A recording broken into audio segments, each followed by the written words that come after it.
ओम भद्रं कर्णेभिः शृणुयाम देवाः। ओम भद्रं कर्णेभिः शृणुयाम देवाः। भद्रं पश्येमाक्षभिर्यजत्राः। भद्रं पश्येमाक्षभिर्यजत्राः। स्थिरैरङ्गैस्तुष्टुवागुंसस्तनूभिः। स्थिरैरङ्गैः सुष्ठुवागं व्यशेम देवहितं यदायुः। व्यसेम देवहितं यदायुः। स्वस्ति न इन्द्रो वृद्धश्रवाः। स्वस्ति न इन्द्रो वृद्धश्रवाः। स्वस्ति नः पूषा विश्ववेदाः। स्वस्ति नः पूषा विश्ववेदाः। स्वस्ति नस्तार्क्ष्यो अरिष्टनेमिः। स्वस्ति नस्तार्क्ष्यो अरिष्टनेमिः। स्वस्ति नो बृहस्पतिर्दधातु। स्वस्ति नो बृहस्पतिर्दधातु। ओम शांति शांति शांतिः। ओम शांति शांति शांतिः। Okay, so this is the verse we were looking at last week, and so yettad adreshyam. Adreshyam means that which is not an object of any sense organ, that which cannot be seen. Adreshyam means, but here it also means that it is not an object of any sense object, sensory perception. It is not an object of sensory perception. Agrahyam means it is not an object of any karmendriyas, like our hands and limbs and all that. It cannot be grasped. So any organs of action also, it is not an object of any organ of action. Agotram. So agotram means that which does not have any gotra. Gotra means normally human beings have a gotra. Who is your forefather? So that is what we call gotra, right? Your lineage. Now Brahman does not have any lineage. That means it doesn't have any father, forefather, grandfather and all that. That means it itself is not having any cause. It is an uncaused cause. Okay. So it itself is not caused by anything. So agotram. Avarnam. Again, it doesn't have any color. Means here it doesn't have any attributes, any qualities. It doesn't have any guna. Or we can also take it as it cannot be classified as any one category or any species like that. So avarnam. Achakshushrothram. So it itself is not a sense organ. So Achakshushrothram here means Brahman by itself is not a sense organ. Okay. Nor it is an organ of action. Tad apani padam. So it is neither a sense organ by itself, nor is it an organ of action. It's neither our body, that is the sthula sharira or the physical body, nor the sukshma sharira or the subtle body. Then what is this Brahman? Till now this Brahman has been shown or revealed to us with negatives. It is not this, not this, not this, like that. So if Brahman is none of these things, what is it? It is Nityam. So it is eternal, that which is there always. In fact, that which is the basis of time itself. And Vibhum. Vibhum means Vividam Bhavati iti Vibhuhu. That which has become all the beings, all the things. So it is the material cause of all the things which we see in this universe. Brahman is the material cause. Vibhu. Sarvagatam, it also pervades everything. As the material cause, it actually pervades everything. It is there, available everywhere. Sarvagatam, all pervasive. But it is sukshmam, to sukshmam. It is there, available everywhere, but it is not easy to recognize. Why? It is very subtle, they say. Susukshmam, not just sukshmam. Susukshmam means very subtle, in fact. That is because it's not available as an object. Okay, so we are used to knowing things as objects. We are used to objectifying things either with our organs of perception, or at least in our mind we objectify and know. But Brahman is the eternal subject. It is always the Sakshi, and it is not available for you to be objectified because it is yourself. So knowing Brahman is subtle because of that reason, because you have to know it without objectifying it. In fact, knowing Brahman is only all about removing all the wrong notions which you have about yourself. If we remove all that, then whatever is there to be understood as it is, as I, is that Brahman. So in one way, actually it is easy. In fact, Ramana even used to say that Ayye ati sulabham atma vidyai, Ayye ati sulabham, like that. There is a song actually, Metta Kadinam, like that originally. But then, so something very difficult like that, there used to be a song. To go to Chidambaram and have darshan of the Lord is not very easy. But Ramana sang it differently. He said it is Ati Sulabham. It's very easy to know this Atma because it is yourself. But for the same reason also it is very subtle. It's not straightforward. If you have the right guru and the teaching and the right commitment and attitude, it is actually very easy to learn. In fact, it is the only thing which can be taught completely, because it doesn't have any parts. Whatever has parts, you cannot learn it completely. You cannot know everything about all the parts of which a particular thing is made up of. But Brahman, being a partless whole, is the only thing you can learn completely, you can know, because it is yourself also. And further it is avyayam, tad avyayam. So what if I know Brahman today as a partless whole and tomorrow it becomes something else? Don't worry, Brahman does not change. Navyeti, it does not decline or it will not get destroyed. It is aksharam, it is avyayam. In fact, because it is partless only, it is avyayam. Anything with parts will come apart, correct? Anything which is made up of parts can come apart and it is no more recognizable. But Brahman, being the partless consciousness, okay, partless whole, it is avyayam. It can never be destroyed. Okay, so that is the thing you have to understand. Avyayam. And not only that, it is bhuta yonim. So vibhu we saw, I told you it became all these things whatever we see in this world, correct? This entire world, the material cause of the world is Brahman. Generally, our understanding of material cause is what? For example, clay is the material cause of pot. So pot is made up of clay, so it is the material cause, but it is jadam. Okay. Also, when we look at the cause-effect model, there is always something more than just the material cause, correct? The clay itself does not by itself become a pot. In fact, that is true for anything which is intelligently designed, intelligently put together, we can say.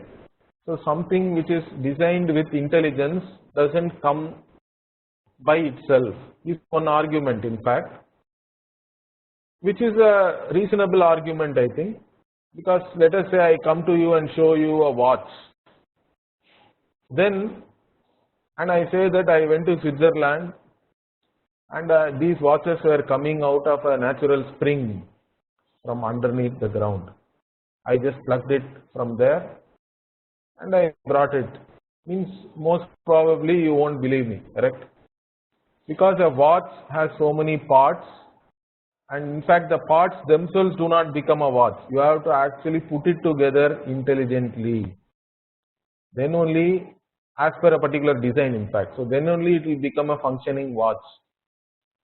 So that means looking at a watch, you say that of course the material cost of the watch comes with the watch, correct? It may be made of some stainless steel or some other metal or plastic, whatever it is. But then that alone is not the cost. Something more than the material cost has to be there, which is the watchmaker. Okay, so there is a watchmaker. Similarly, for pot also there has to be a pot maker. So the pot maker symbolizes the intelligence, okay, the skill, the design involved in making anything, and that cause in Sanskritam we call it as nimitta karanam. Okay, so there is a material cause, we call it as upadana karanam. Then the intelligent cause, okay, the sentient cause is known as nimitta karanam.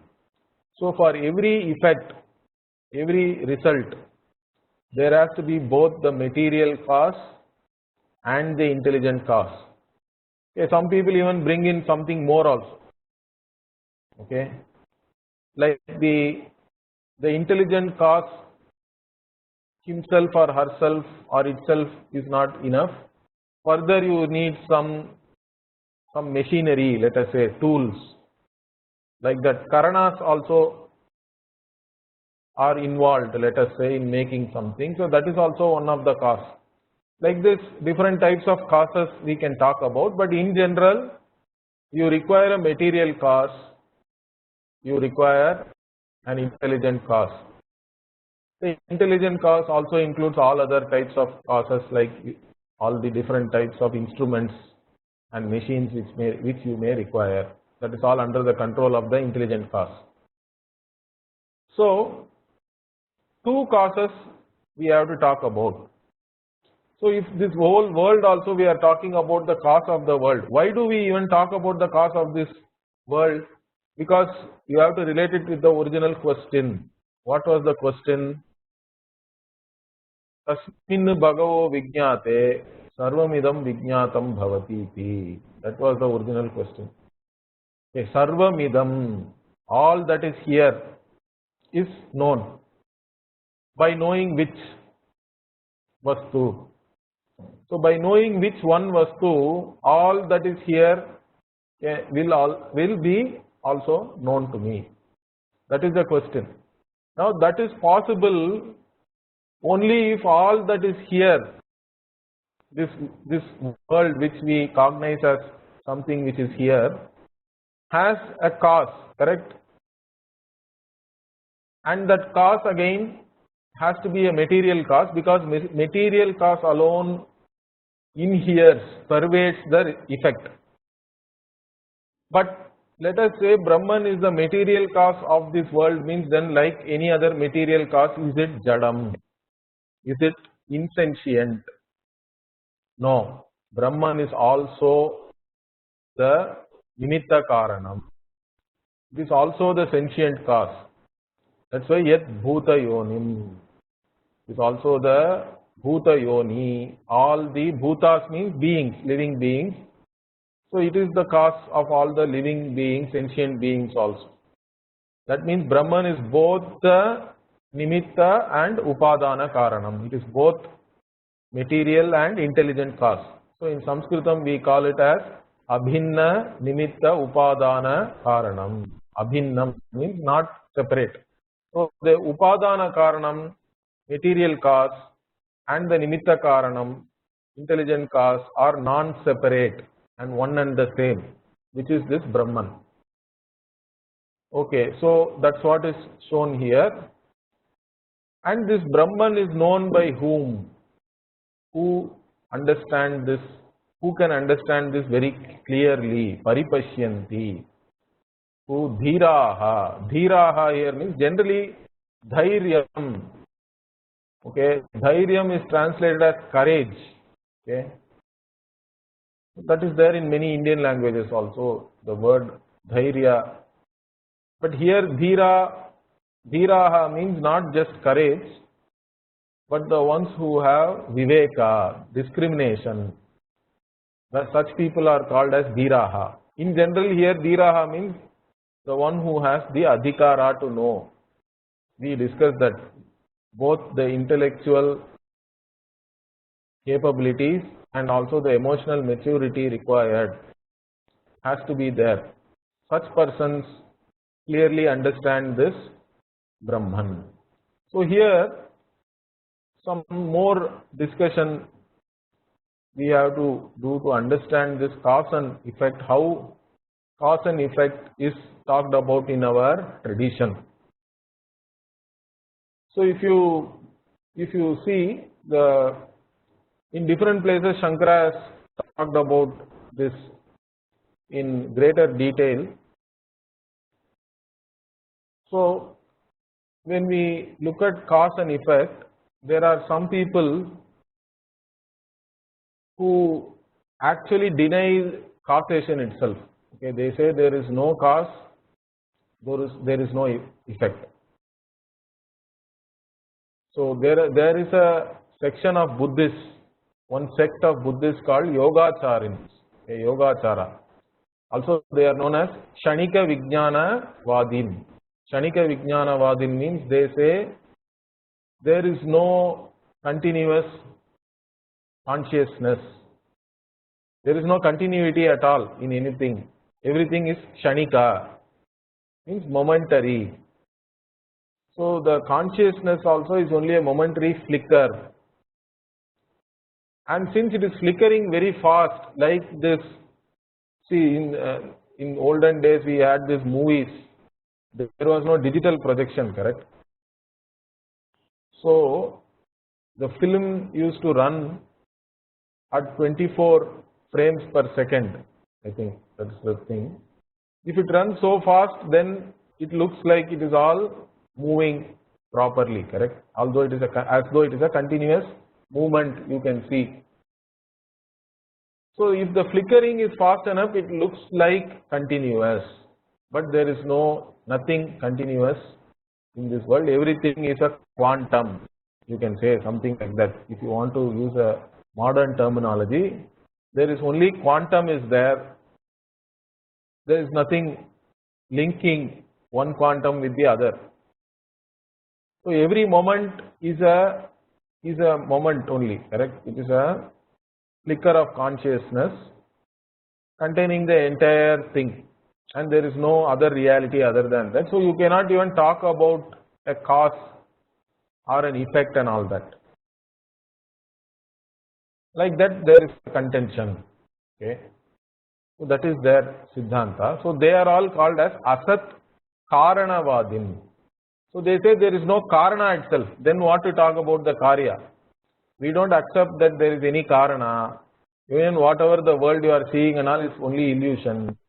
Even what you think as the seer also is nothing. It's all only Kshanika. There is no persistent observer to observe anything. That is their contention.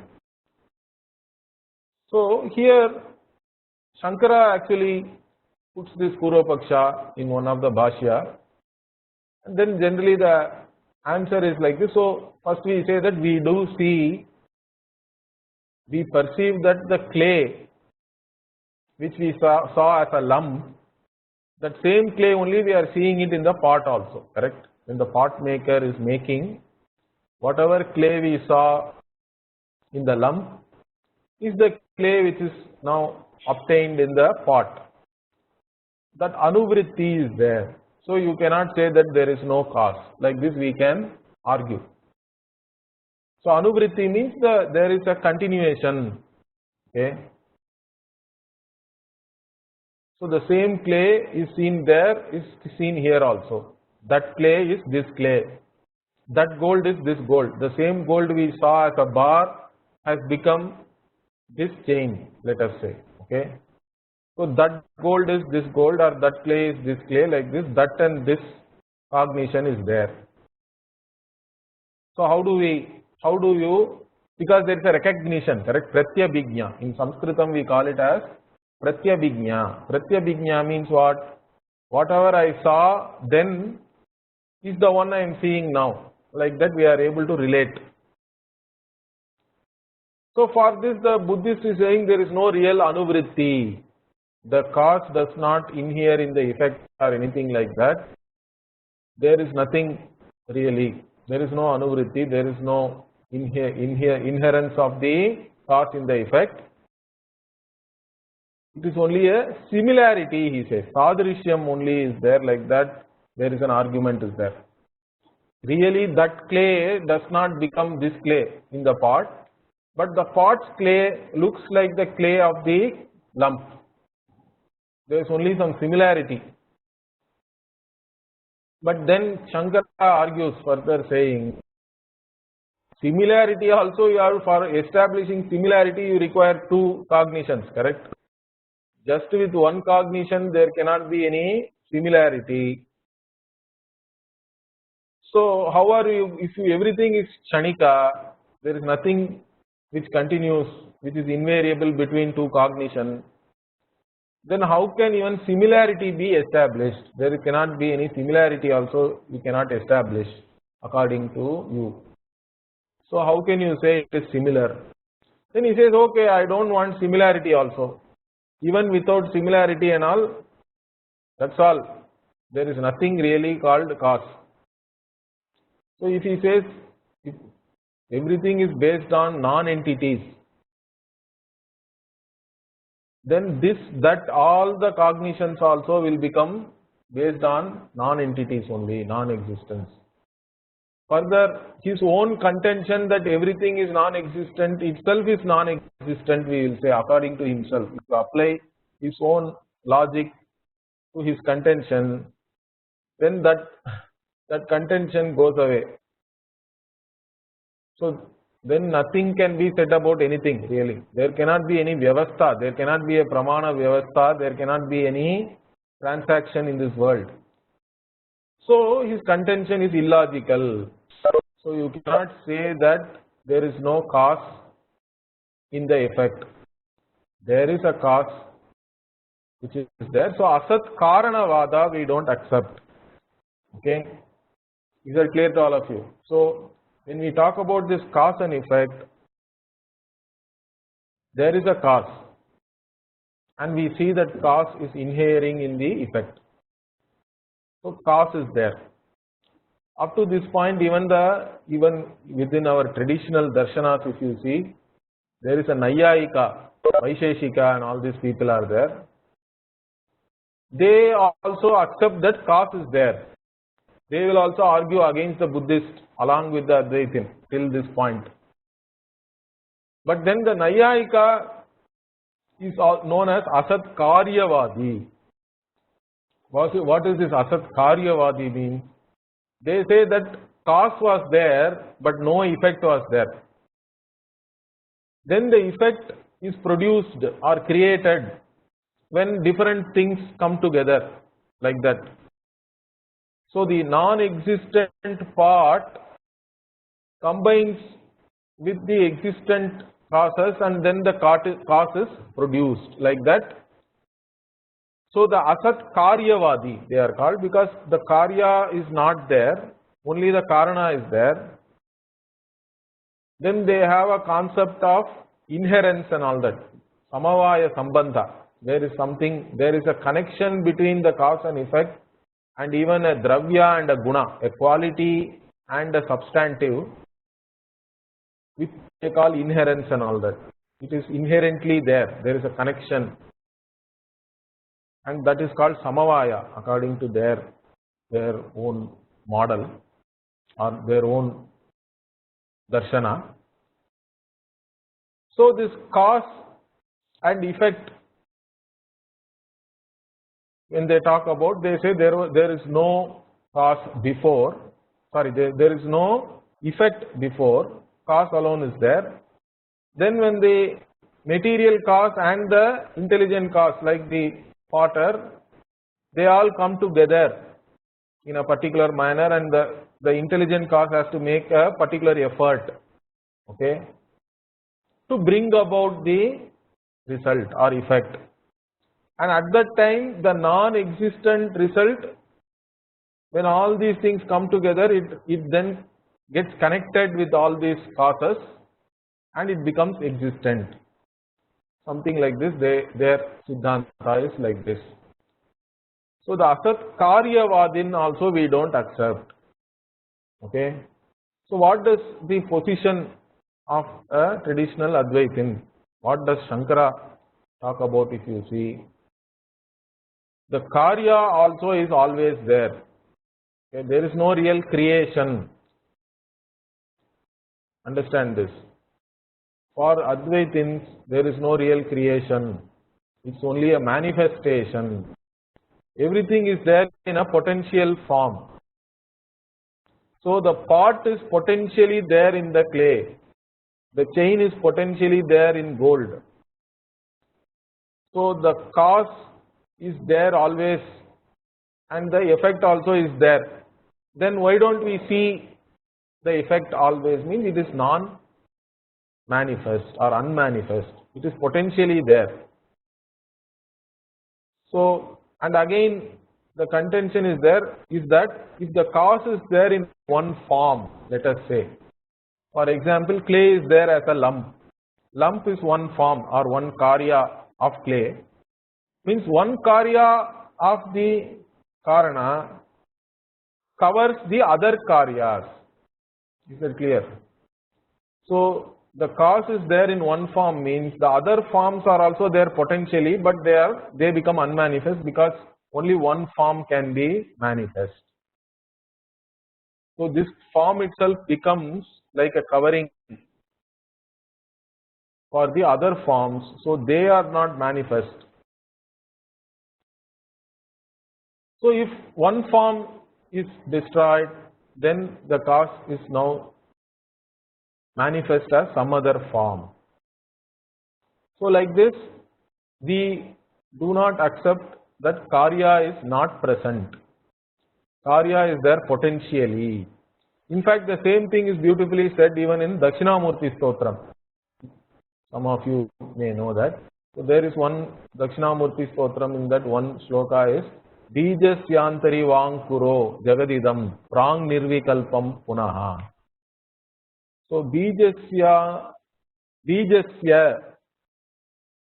So in the bija means seed. Okay? Bijasyantari iva ankuraha. Okay? Within the seed, the sprout is there, correct? The plant which is coming out in a potential form. And there, if you see, it is really like a software, correct? All these genes and whatever, it's in a codified form, potential form. Then the ankura manifests given the right conditions and all that. And there is a connection also. In fact, for the continuity's sake, in one another bhashya also the same Buddhist argues. Shanika Vijnanavadin will come and say cause and effect is not there, correct? According to them, there is no cause, no effect. It's all only some illusion and all that they say. But if there is no cause and no effect, then any seed should produce any plant. That's an argument which Shankara gives in another place. So any seed can give any plant then, because there is no connection between cause and effect. There is no cause, there is no effect if you say. But it is not so. A mango seed is giving only a mango plant. A lemon seed gives you only a lemon tree. A banyan seed gives you only a banyan sprout. Like that, particular seeds produce only particular plants. That means there is a connection. You cannot deny that connection. So like this also an argument is there. So anyway, so the idea here is the karya is potentially there in the karana.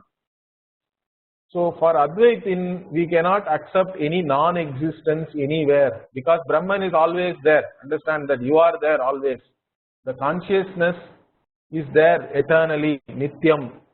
So how can there be any non-existence? There is nothing called non-existence anywhere.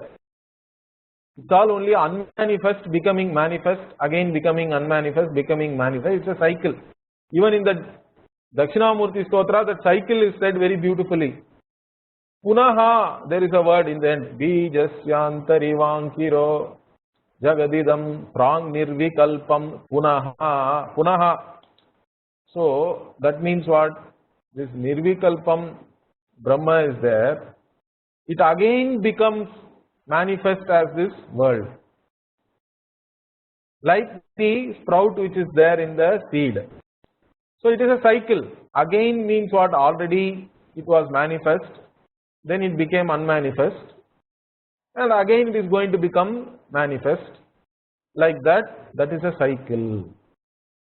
Is that clear? So in fact, the same, even in Bhagavad Gita 2nd chapter, there is one shloka is there. We talk about nasato vidyate bhavaha, nabhavo vidyate sataha. In fact, it looks very, if I translate it, it will look like stupid. So, but it is very, very important shloka in Bhagavad Gita 2:16. Chapter 2:16th verse is Nasato vidyate bhavaha, asataha bhavaha na vidyate. Means what? Asat means that which is non-existent, does not have any existence. Okay. Asataha bhavaha na vidyate. That which is non-existent does not have existence. What is this? It's like a tautology, correct? It's like saying the same thing. And again, nabhavo vidyate sataha. That which is existent does not have any absence or non-existence. Ubayorapi drishtontaha. The one who knows both these things clearly becomes a tattvadarshi. Like that Bhagavan says. The one who knows this is the tattvadarshi, is the jnani. So if you know that, that means what? Existence cannot have non-existence, and that which is non-existent can never become existent. This you have to know. If you know this clearly, you are a jnani. That's what Bhagavan says. So same thing, that's what for us Brahman is the only existent vastu. Brahman as yourself. Everything else has only dependent existence. There is no other thing which is really existent. All other things get their very existence from Brahman only. Okay.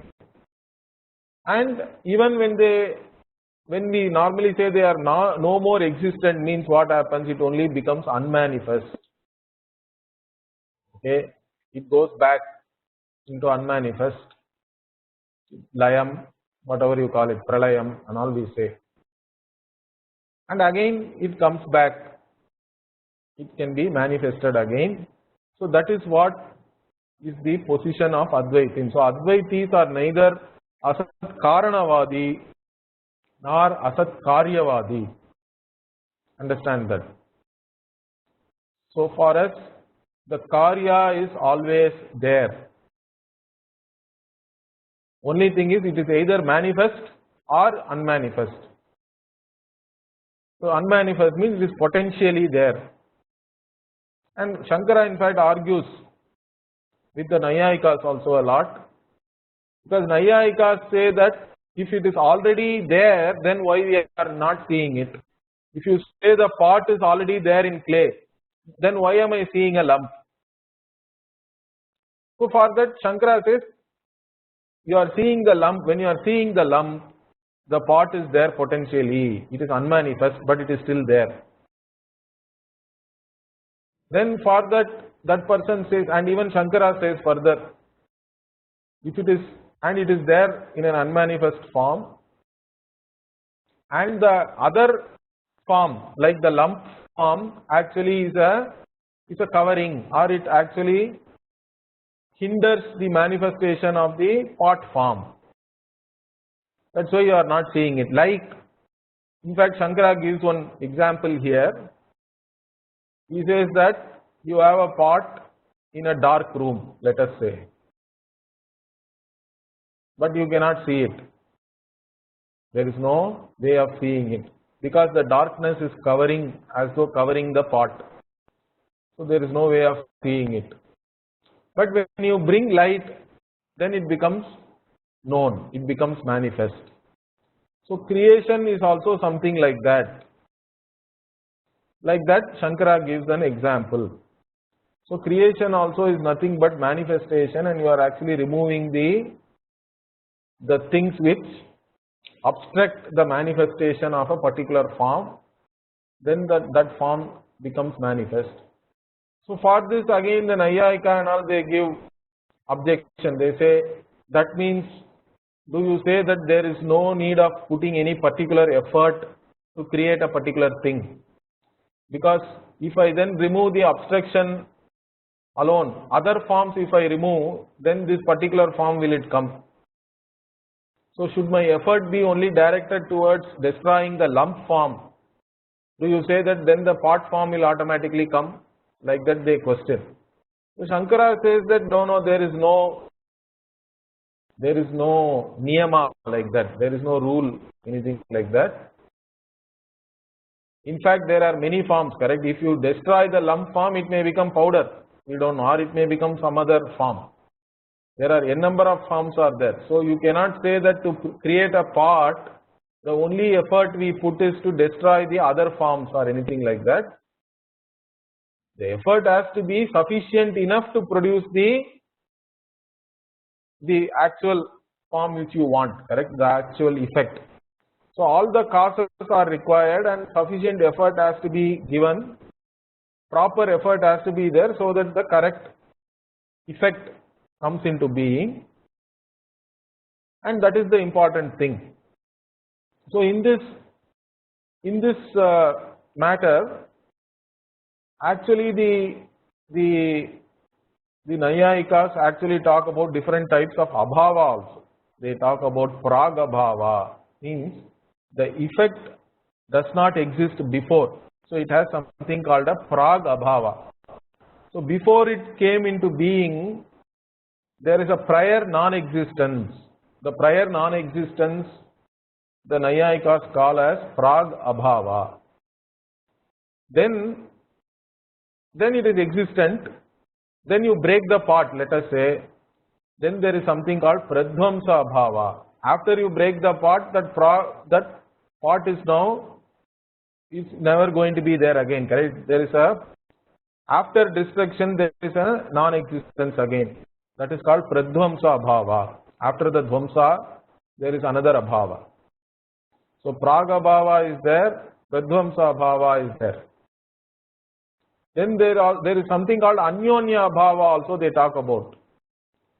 So anyonya abhava means what? A pot is not there in a table or a cloth. Okay, gata is not there in pata. Pata means cloth. And pata is not there in gata. So this is called anyonya abhava. This pot is not there in cloth. Cloth is not there in pot.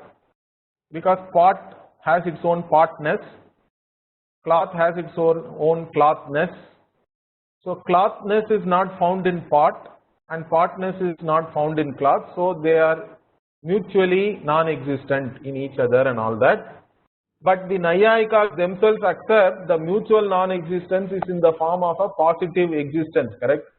As something else. Pot is not there where in, we have to say, in cloth.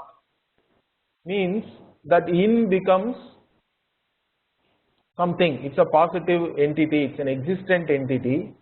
So according to Nayayika contention itself, the pradvamsa abhava is existent. Then they have something called atyanta abhava also they talk about, something which is never existent. Generally it is an unholy compound, like we call, like you can say Vandhya Putraha. This is one unholy compound in Sanskritam. Means barren woman's child. Vandhya Putraha. Or Sashashringaha, the horns of a hare. Or even they talk about Kapushpaha, means sky flower and all that. Something like this. So, the flower which just comes in space without any plants and all that. These are all supposed to be Atyanta Abhava, means they are never cognized at any point in time. So like this they talk about 4 Abhavas, in which one Abhava they themselves accept as a positive entity. Then Shankara points out even Pragabhava and Pradhamsa Abhava also can be similarly positive. Because in Pragabhava it is there as unmanifest. Pradhamsa Abhava also it is there as unmanifest.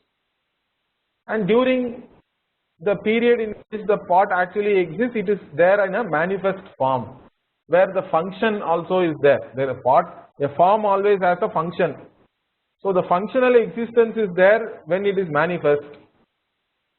Otherwise also it exists in a potential form. So existence is always there. There is nothing called non-existence. That is our Siddhanta. So if you can accept Anyonya Bhava as a positive thing, then Pragabhava and Pradhamsa Bhava also are only existence. There is nothing called non-existence. It may not be available for knowledge, like when the pot is covered by darkness. But once you put light, it is available for knowledge, correct? It becomes an object of knowledge. Same thing even in creation. In fact, there is nothing called creation for us. Creation is only a provisional word. There is no creation. In reality, what is there is only manifestation of the unmanifest. Manifestation of whatever was there in the cause as a potential. So that is our understanding of cause and effect. I hope this is clear to all of you. And so this, in fact, the whole argument I just gave you like a summary. It is there in Brihadaranyaka Upanishad. Okay, for those who are interested, there is one portion in Brihadaranyaka 1:1. Okay, first Brahmana, second chapter, first verse. There Shankara is talking about this cause and effect in detail. There is a big discussion, and that portion of Bhashya is famously known as Ghata Bhashya, because there the Ghata is taken as an effect, and then how the clay is the cause and how the Ghata inheres in the clay potentially and all that. Those things are all discussed there in detail. So Ghata Bhashya is a famous Bhashya by Shankara. One portion of his commentary is called Ghata Bhashya, where this cause and effect is discussed in detail. So this is something all of us should understand. So here Brahman becomes the cause of this entire universe. That has to be shown. Brahman has to be shown as the cause. Again, Brahman cannot be only the material cause. Brahman is Chetanam, correct? It is Satyam Jnanam Anantam Brahma. That's how Taittiriya Upanishad talks about. Brihadaranyaka also says Vijnanam Anandam Brahma. Like that, it's all Prajnanam Brahma. Like that another Upanishad says. So Brahman is always Chetana, Chaitanyam, sentient. So this Brahman being Chetanam is also the Nimitta Karana, and it is also the Upadana Karana. This Abhinna Nimitta Upadanam. So this Abhinna Nimitta Upadanatvam is a very unique revelation only by the Veda. Understand this. All other theologies are all only talking about God as Nimitta Karanam. God in heaven created this world. Okay, that is a typical theology. Even in India there are correct? God sitting in Vaikunta created this world. or God in Kailasha created this world, God in Golok Vrindavan created this world. All these theologies are there. Then there is a question, who created heaven? You should not ask, okay? Shut up and just believe what I say. Most probably something like that will be the answer. So who created heaven? Before heaven, if God only created heaven, then what was there? Where was God before heaven was created? You cannot say God was in hell, because if God is so intelligent, he or she couldn't have created a hell for himself or herself, I think. In fact, it becomes very laughable. Most theologies become laughable if you start questioning. So they simply say, shut up and believe, have faith in whatever I say. That's all the theologians can say. Or they say the whole world was created out of nothing and all that. But nothing, from nothing only nothing can come. Understand this. Na sato vidyate bhavaha, na bhavo vidyate sataha. That's what Krishna very clearly. Whatever is there alone comes into manifestation. That is our contention. And the manifestation means Brahman itself manifests as this universe. Whatever you see as this Vishwa is nothing but Brahman.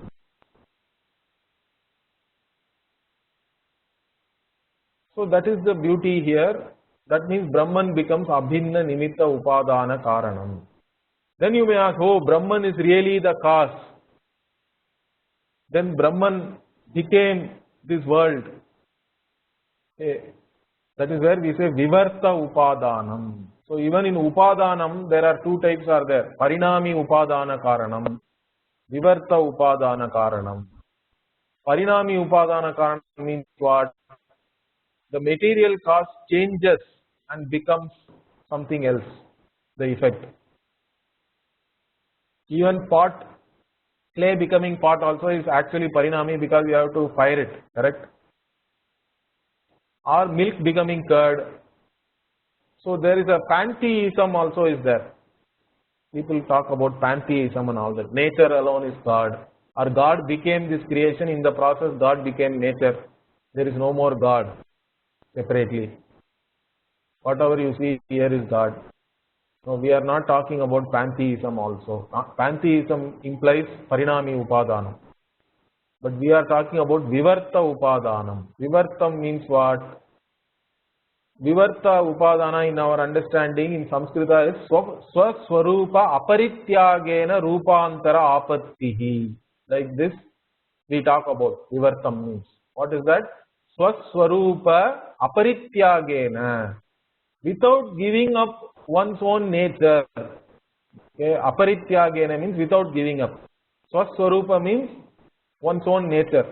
Without giving up one's own nature, Rupantara apattihi, gaining some other form. That is called Vivarta Upadanam. So typical example is gold.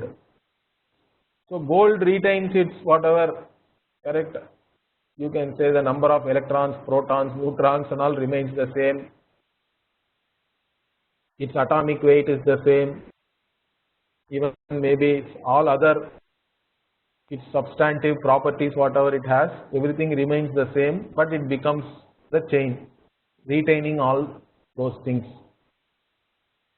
Then from chain you can also make it into a bangle if you want. Still it retains the same properties. So Swaswarupa aparityagena rupantara apattihi is an important thing. That means Brahman, without losing its nature, being itself, becomes this entire world. And so the question, the original question is answered. By knowing Brahman, you have as well known this entire world, everything. Because there is, in fact, if you look at the world as Brahman, there is only Brahman, there is no world. That is another thing we have to understand. In fact, real Vivarta Upadanam means not even gold. We don't know. Gold also you have to heat it and all that. Maybe its properties will change when you change the form. But real Vivarta Upadanam, if you have to give an example, it is seeing snake on a rope. Rope snake is the real Vivarta. There the rope never becomes anything, but you see the snake, correct? So the rope's existence alone is the snake's existence. But as soon as you see the snake as rope, there is only rope, there is no snake. That is the same thing with this world also. As soon as you know this world as Brahman, there is only Brahman, there is nothing, the world doesn't really count. It's Mithya. World is not a second thing other than Brahman. As soon as we see this world as Brahman, the world is gone. It is like the famous Tamil Tirumular says this in Tamil. Or there is a colloquial saying in Tamil. We say Kalla Kano, Naya Kalla Kano. If you see the dog, there is a ferocious dog. If you see the dog, there is no. If you see it as stone, there is no dog. Okay. What is the meaning of this? There is a dog sculpture, ferocious dog. It is looking like it is going to attack. So one guy looks at it and screams, save me from the dog, going to attack me and all that. Because he sees that as a dog, okay, and he is afraid. Then another fellow says, it is not dog, it is only stone. See, so if you look at the substance, the name and form is, it doesn't mean anything. Name and form do not. The substance is stone. If you look at it as stone, it is only. In your appreciation of, there is no dogness. Understand that. That is the important thing. In stone buddhi, there is no dog. But the dog is still stone. Correct? It is a stone dog. There cannot be any dog form without it being a stone or a stone dog. But in your understanding of stone, there is no dogness. But in your understanding of a dog sculpture, still the stone has to be there. In your understanding of art, the clay is there. But in your understanding of clay, there is no part or lump or any other effect. Clay is understood as it is. Similarly, the world, if you look at the world as world, then you are afraid. But what you see there is really Brahman. It's not separate from you. Brahman is both the seer and the seen. It is the basis for all Vidya, Sarva Vidya Pratishtham and all we saw before. So it is the basis for the seer, seen and the means of knowledge, everything, the very knowledge which takes place. It is the invariable in every cognition, and that Brahman is not separate from you, because everything else is negated in this particular verse itself. Adreshyam, Agrahyam, Agotram, Avarnam, Achakshushotram, Apanipadam. If you negate all these things, what is left is only you, the Chaitanyam, the conscious being alone is left, and that you is the cause of this entire world. So knowing yourself, you have known everything else also. That is the answer for the original question. We have to always link with that. Is it clear? So that's what we will continue this next week. Okay. Om Purnamadah Purnamidam. Om Purnamadah Purnamidam. Purnat Purnamudachyate. Purnat Purnamudachyate. Purnasya Purnamadaya. Purnasya Purnamadaya. Purnamevavashishyate. Purnamevavashishyate. Om Shanti Shanti Shanti. Om Shanti Shanti Shanti Shanti Shanti. Shanti. Harihi Om Shri Gurubhyo Namaha. Harihi Om Shri Gurubhyo Namaha. Harihi Om. Harihi Om.